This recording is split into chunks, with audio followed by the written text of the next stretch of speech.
Feyaning oddiy sotuv tortlari bozor tortlaridan qanday farq qiladi? Ko'ramiz.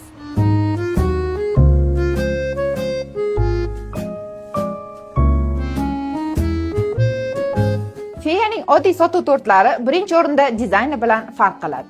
Chunki kundalik sotuv tortlarimiz ham xuddi buyurtmaga tayyorlangandek bezatiladi.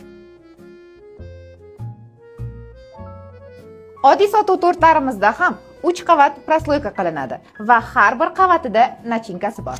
Ha aytgancha, tortimizning balandligi va hajmini hisobiga ko'pchilikka bemalol yetkazsangiz bo'ladi. Qisqa qilib aytganda, Feyadan oddiygina sotuv tortini olganingizda, siz ko'chadan yo'l-yo'lakay sotib olingan oddiy tortni emas, balki vaqt va mehr sarflangan go'zallikni xarid qilasiz. Bu bilan siz o'z yaqiningizga shunchaki tort emas, balki mehrli vaqtingizni hadya qilasiz. Feya sizning vaqtingizni va naqdingizni tejaydi.